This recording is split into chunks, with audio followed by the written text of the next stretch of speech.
Hi, I'm Krista, and this is my Vlogtivity assignment. The activity we will be looking at is catching a ball, and this skill is necessary for many kinds of sports, which is why its development is so important. But this can also be a very troublesome activity, especially for those who experience visual impairments, and it can very much prevent them from moving on with other sports if they are unable to do so. The good news is, however, is that there are many modifications that can be made for this activity, and we will be looking at a few of those. As you can see here, the individual on the right experiences the world around them very differently than the individual on the left.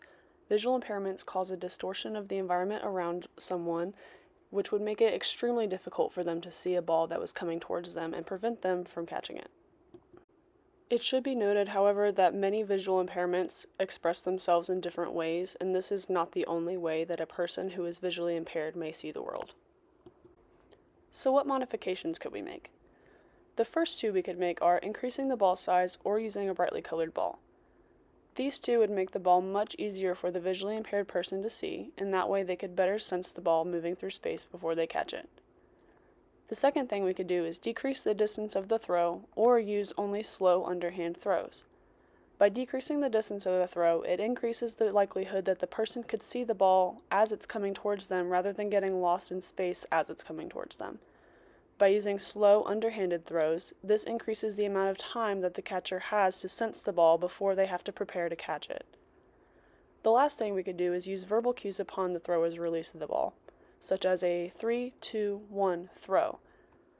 This uses the catcher's other senses, such as hearing, to their advantage.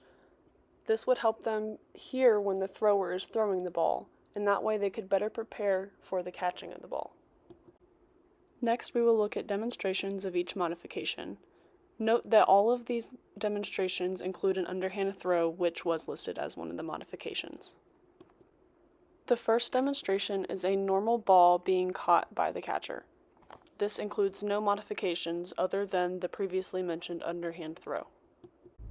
As you can see, the ball is very small and would likely be very hard for someone with a visual impairment to see.